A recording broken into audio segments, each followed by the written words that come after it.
Hi and welcome. This is Lockdown TV brought to you by UnHerd. We have, throughout this weird lockdown period, been talking to scientists and thinkers and political people and anyone who can kind of broaden our perspective and help us understand what's really going on in the world. And I'm delighted that we are joined from the US right now by Ross Douthat. Ross is the principal conservative commentator on the pages of the New York Times. Can we call you that, along with David Brooks, perhaps? And Bret Stephens, one of several. It's a small but lively church. And also author of a fabulous new book that I have just finished. In fact, I have it here, called The Decadent Society, How We Became the Victims of Our Own Success. So many things that I'd love to talk about in this precious time we have.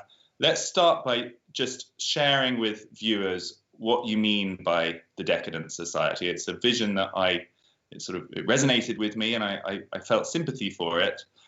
It feels like you feel the world has kind of reached almost a dead end. It's run out of creative fizz in all sorts of realms.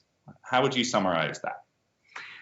So I would say that it's a book about how since the 1970s, though I start with the moon landing for effect in certain ways, what we think of as the developed world, Western Europe, the UK, the US, to some extent the Pacific Rim, has entered into a period of stagnation, drift, and repetition, basically. And that means economic deceleration.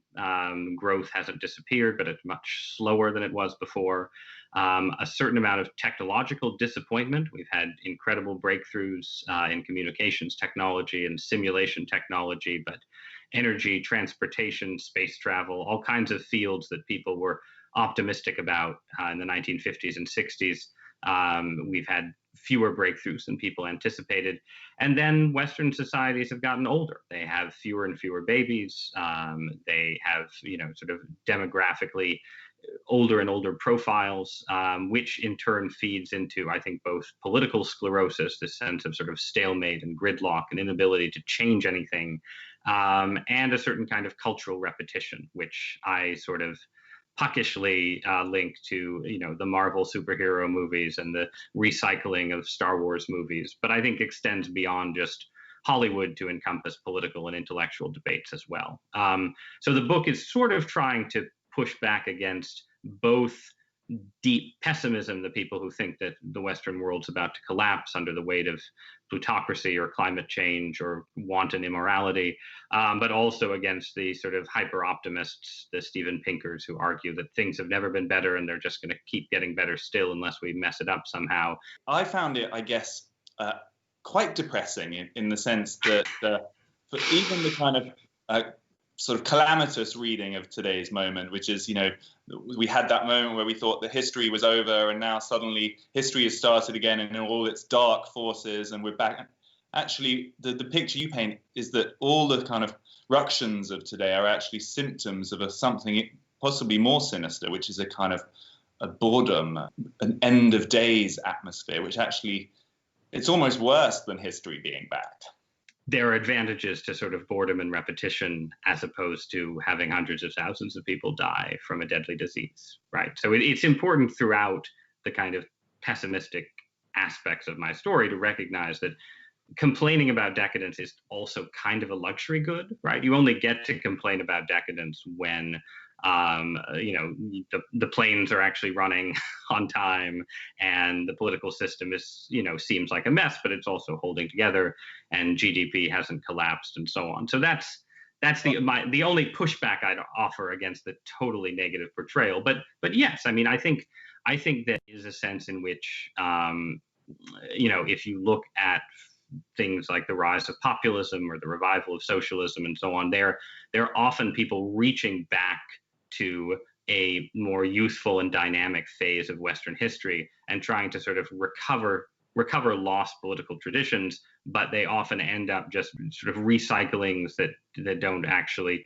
take us anywhere. I think that's certainly been true of a lot of populism. I'm sympathetic to a lot of the sort of broad populist critique of the Western establishment, but I think as it manifests itself in actual governance, populism doesn't really know what it wants to do with power. It knows that it's unhappy with how the world has turned out, but it doesn't exactly know how to reshape it. And yet, when you were talking earlier there about, well, the planes are running on time, people aren't starving, therefore it's a luxury problem to complain about a kind of spiritual decadence, I felt I wanted to defend you from your own charge there, because, and actually those are the arguments that have kind of kept people in their place for decades, it feels like. These are luxury problems to have, whilst surely the kind of creative agency, ability to make something of your environment, or have a sense of purpose in your life, these aren't luxuries. They are fundamental to what it means to have a good society.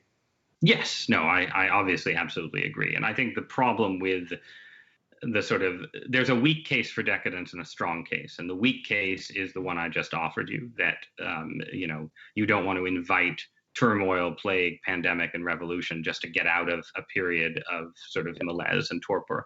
And I agree with that. The stronger case, that this is actually a good place for society to end up, that, it's a good thing that the world has sort of developed to this point and we can just sort of stop, right, and sort of maintain things as they are and going forward, I think is completely wrong, because I think you do get a kind of, not a sort of immediate crisis, but a kind of dystopian drift in a society that isn't having those kind of fundamental arguments, or can't figure out what the fundamental arguments should be. And you see that, I think, in the sort of loss of human goods over time, the declining birth rate, the sort of retreat into sort of virtual entertainments and so on. And so in that sense, yes, no, I'm obviously against decadence in the long run. I'm just trying to, as we say in the States these days, recognize my own privilege as I'm doing it. Well, that leads me nicely into one of the kind of specific things that are happening around the world that I'd like to get your take on in the context of this view, and that is these protests that are dominating America and now also Europe. In a sense, they kind of go against your argument for a decadent West, because they feel full of purpose or full of feeling, and it looks sort of like history in the making in some sense, but it also feels very reminiscent. How do you situate those protests in the context of the decadent society? I mean, I think in part they do represent no less than sort of populist and socialist eruptions, a kind of revolt against decadence, right? And one of the arguments I make in the book is that virtual politics is a very poor substitute for real politics, real political action and engagement. So the more people sort of take their political action onto Facebook or Twitter, sort of into a world of liking and dragging and getting outraged by things you see on your screen, the less plausible real political change becomes. And I think that's been a big story in Western politics as the internet has sort of come to dominate political engagement. And so in that sense, getting into the streets, actually protesting in the flesh, sort of putting your bodies on the line, confronting policemen, and sort of agitating directly for change is undecadent, definitely. And it is sort of a hint of sort of history creeping back into the story. But at the same time, I mean, it's too soon to tell how this ends up, but it's perfectly possible to imagine a future where we look back and say that this was a kind of reenactment, basically, of 1968, of sort of 60s style protests with ultimately lower stakes. Not that police brutality isn't a terrible thing, but it's a very different kind of battle than the battle over segregation or apartheid in South Africa. I think you can also make a real distinction between the European protests and the American protests. I cycled through Hyde Park earlier and saw these protests, and it's a very different atmosphere.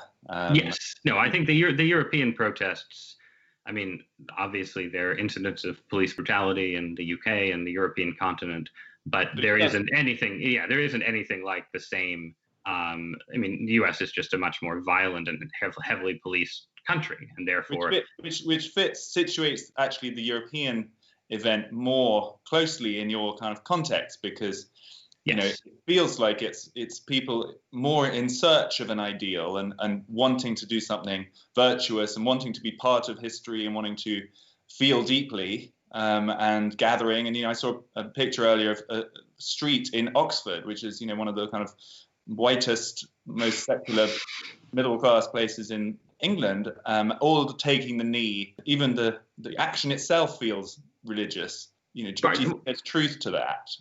Yes, I mean, I think, and here too, there's sort of uncertainty about where it goes, but I think there's certainly a sense in which this kind of protest culture and sort of anti-racism as an ideology is a kind of, it fills some of the religious void for people in the Western world. And anti-racism obviously has deep Christian roots, and many of the sort of saints and iconic figures of anti-racism were Christian ministers and Christian figures from, William Wilberforce down to Martin Luther King.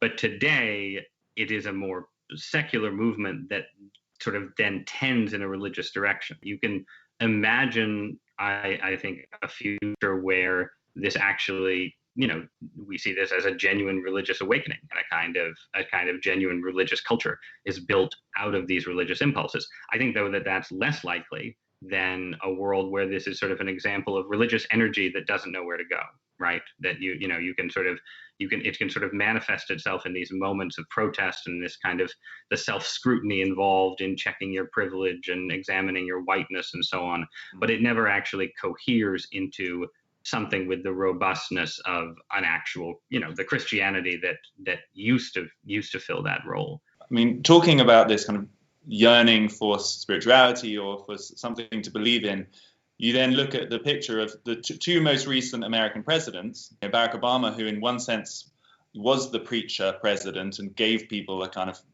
an ideology to believe in, and then Trump, who was a much more kind of, sort of destructive creativity, I suppose, if one wants to be kinder. Optimistic, yes. But it was a sort of, that type didn't work, so let's try something else.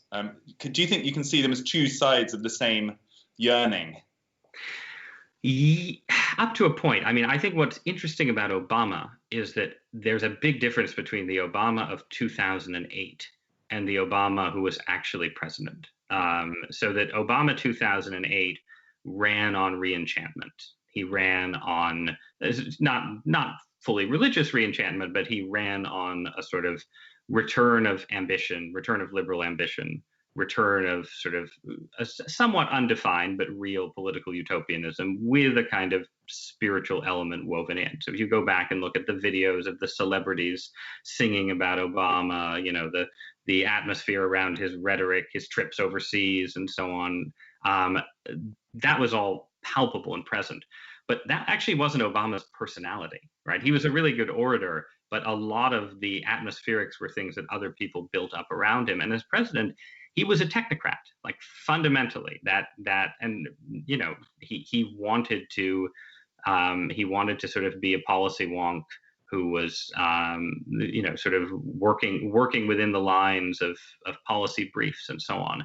And at a certain point, the left got very tired of that, I think. And what we think of, what in the States we call the Great Awakening, this sort of turn to the left among younger liberals on a host of social issues above all, I think comes out of this disappointment with Obama, this sense that he had come in as a kind of messianic figure and had governed as a compromiser, as someone who was managing decadence, to put it in the language of my book. So that and then the left that comes out of that is, again, it's actually not strong enough to run the Democratic Party, right? You saw in the last Democratic primary that the wokest candidates did not actually win, nor did the socialists in the end. It was Joe Biden, who is certainly the candidate of sustainable decadence, given his sort of age. And I thought you made the case for him in a column, didn't you, Biden?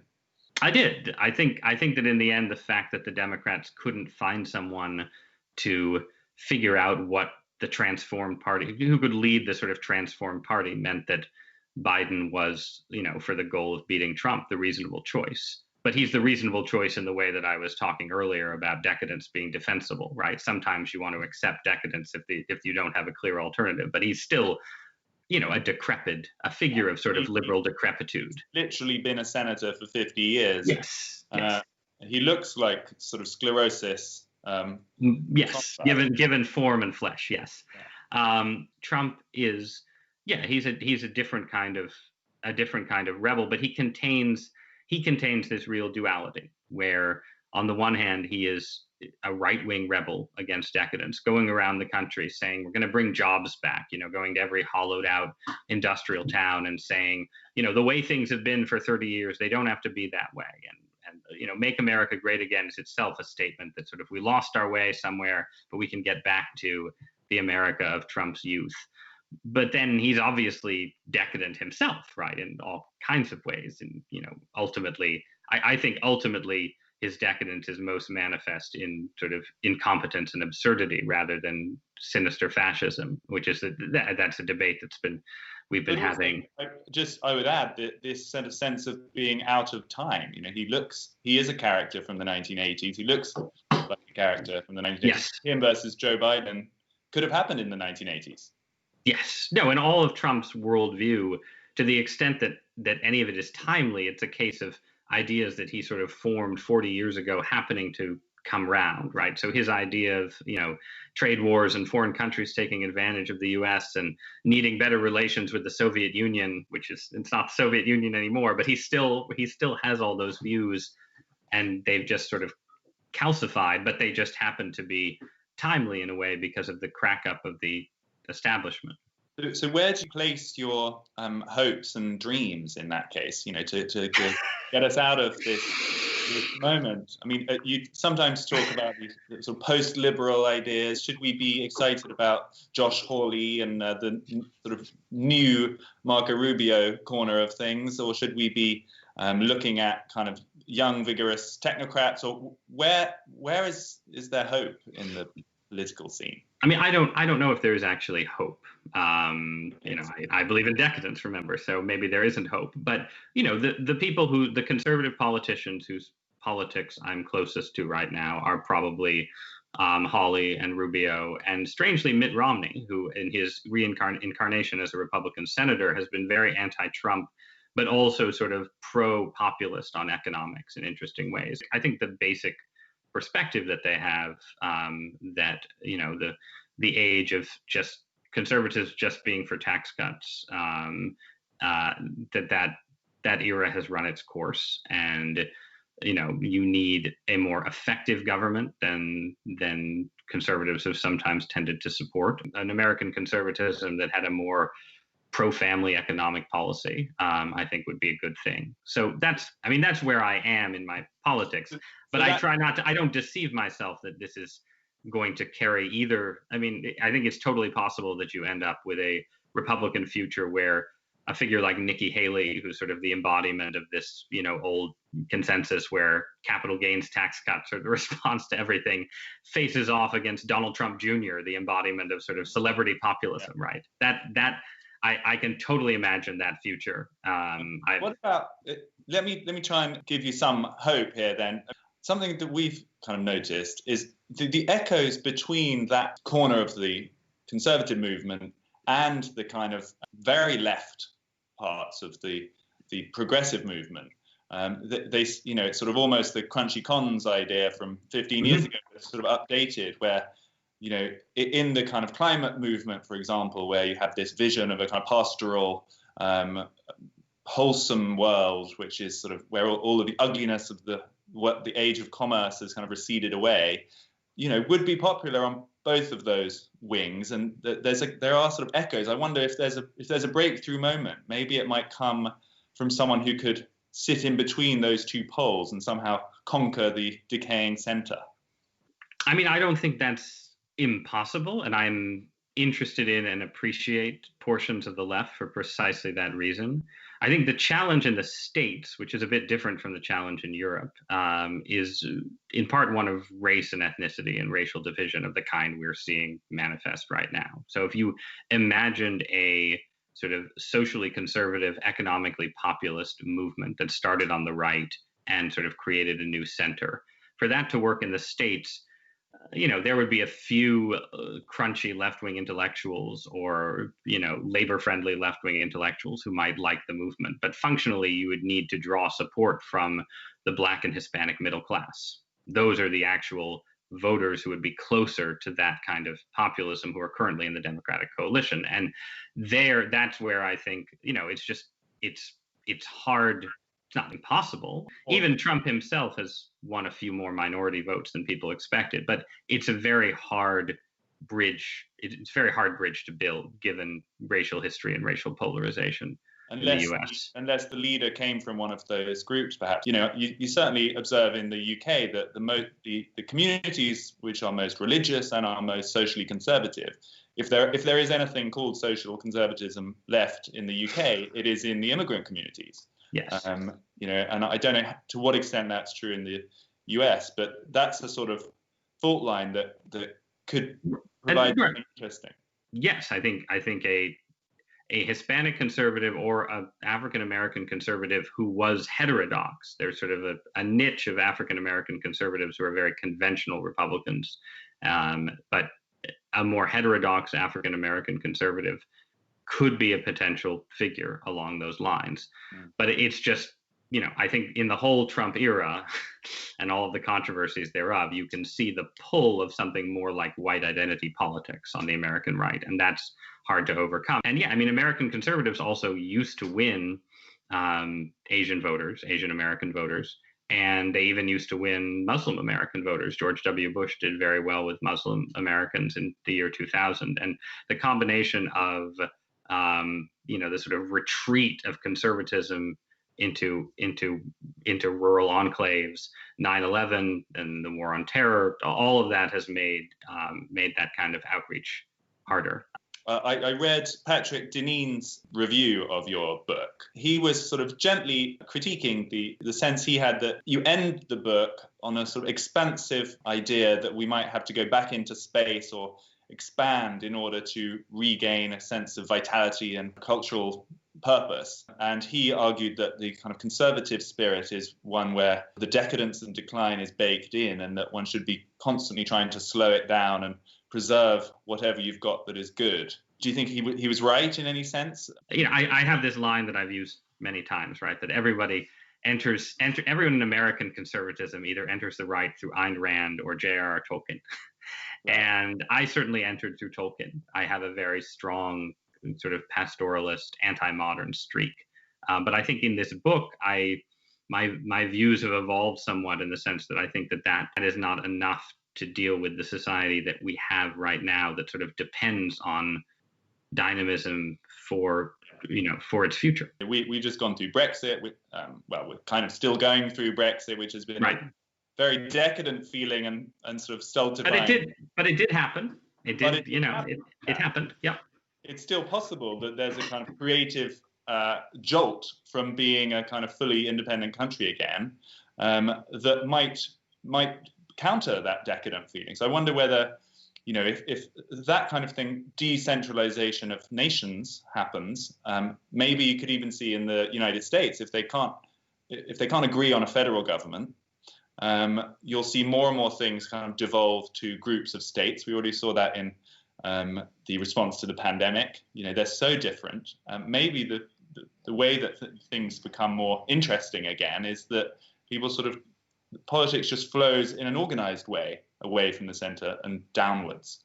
Yes, I know. I think that's totally possible. But I think in the US context especially, you would need to sort of push as well as pull, in effect. You would need a revolution from above as well as from below, because the expanse of the United States central government is such that it's very hard to imagine Texas or California somehow just disentangling on their own. And also, I mean, the other problem is that this gets into sort of media questions, right? All of our technologies over the last 20 years have pushed us towards the center, in the sense that the internet has destroyed, again, more in the American context than elsewhere, but destroyed the local newspaper, destroyed the mid-sized city's daily newspaper, and concentrated everyone's attention on the sort of cultural and political center of the country. So there's more journalism about Washington, D.C. than ever before, and less journalism about state capitals. And so there too, you would need some kind of mass movement almost that I think would have to happen, because so much has been pushed to the center. You need something to happen at the center. I mean, even in the case of Brexit, right? Like you need Boris Johnson to make decisions in the city of London that then enable decentralization to the north of England. It doesn't seem like the north of England has the capacity to, go full Raven King on its own or something, right? I don't think that's going to happen. Yeah, so you need a central power that kind of encourages more localism in some way. You need battles at the center. Yes, probably. We've nearly out of time. I want to just take you into one new zone before I let you carry on with your afternoon. The response to the pandemic. We are called Lockdown TV. It would be remiss if I did not mention it. What has been so interesting is how it's divided sort of intellectual groups. So I guess that in the British context, kind of conservatives of the kind you're describing have been very divided as to whether a kind of strong lockdown response was actually a virtuous thing of showing the power of the nation state, and we were going to rediscover our local communities, and everyone was going to, be friends with their neighbors again. And in a sense, it was a sort of post-liberal idyll to be in a state of lockdown. And pretty much the other half found it a total affront, sort of totalitarian affront to everything that's good and beautiful and true about life. Where did you fall? What kind of instincts did you find you had when those kind of measures came out? I was closer to the former view in the sense that I was for lockdowns and for strong government responses, not just sort of voluntary social distancing. But sort of in keeping with my mild skepticism of pastoralism, I viewed the lockdowns as a means to actually defeating the disease. I thought the undecadent thing to do would be to do what apparently South Korea and New Zealand and to some extent, maybe some countries in Eastern Europe have managed to do, which is actually suppress the pandemic so that not that many people die from it, and you can sort of have a victory over the disease. And in the event, I think that in America, I would say that our decadence was sufficiently advanced that was not going to be possible, that there was a combination of state incapacity, right? The inability of our Centers for Disease Control to get out ahead of the virus, the inability of the Trump administration to come up with any kind of coherent national plan, joined to a sort of very American kind of libertarian resistance to impositions by the state. And so we had less of a lockdown in most cases than you had in the UK or in France or Italy, I think. But then the people in charge of the lockdown couldn't figure out what to do next. So it got extended sort of too long. Like the goal of the lockdown was to create space for East Asian style, universal masking, test and trace, maybe some kind of quarantine. That has not happened. And so we have a lockdown that was sort of dying a slow death without having achieved most of its goals, that now with the protests, now liberalism and the left has given up on the lockdown. So the people who had been the strongest in favor of it in our politics have now abandoned it in the name of a new and more pressing. Yeah, a sort of a sense. I mean, if you zoomed out to a sufficient distance, you would say that this is the religious element in the police brutality protests, that this is sort of, there's a sense that almost that the pandemic is our punishment for the sins of racism. And so these protests are a kind of expiation in the hope that God lifts the pandemic off us. Now, nobody's actually thinking that way. I'm just saying you could view it that way. But anyway, the end result is that America has ended up doing, we've saved a certain number of lives. We've avoided the worst case scenario. And now we're just going to live with tens of thousands more fatalities probably as we limp to either vaccine or herd immunity, and that does seem decadent to me in the end. I guess to me this sounds like the progressive idealist that obviously there's still a spark of in you, because for a government to conquer nature in that way right. is quite an ask. Because we've been interviewing a bunch of scientists who are less convinced that these government interventions have actually been the thing that caused the difference, and there may be other explanations. And I've noticed actually that the sort of more typically later life scientists or more soft, small c conservative scientists tend to take a more fatalistic view, in that you'll never keep a virus out, you'll never suppress it, therefore one has to manage it. And that seems like the sort of temperamentally small c conservative response.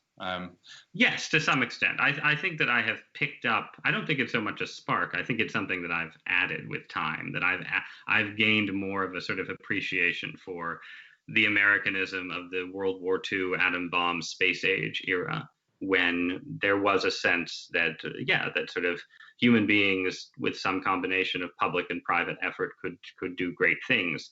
But I also do think, every context is different, and the U.S. is obviously not in the position that South Korea was, and we're not an island like New Zealand or Australia. But you do have lots of places around the globe that do seem to have suppressed the disease. And some of that is accident, some of it's climate, some of it's totally mysterious things beyond our ken. But I don't think it was an entirely unreasonable aspiration. And I'm sorry, and lots of people are dead because we seem to have failed. Ross, we are out of time. On that cheerful note, I was hoping in a cheerful conversation. I was hoping we might come to some moment of expansive hope at the end there, but I feel like there were definitely moments during our conversation where we felt that there was light at the end of the tunnel. Did you feel that as well? Yes, started out talking about the pessimism of my analysis, but I do think it is strangely a hopeful book in the sense that, as long as decadence doesn't give way to catastrophe, there's hope that we get a renaissance without the intervening dark age or disaster. And that's I think something worth being hopeful and optimistic about and working towards. There we go. There we go. Optimism. Thank you, Ross. That was good old American can do. All right. Thank have you. a great afternoon. That was Ross Douthat, the columnist at the New York Times, who has just been talking us through everything from the future of the world and space right down to the protests that are happening today. Hope you enjoyed it. We'll be back tomorrow.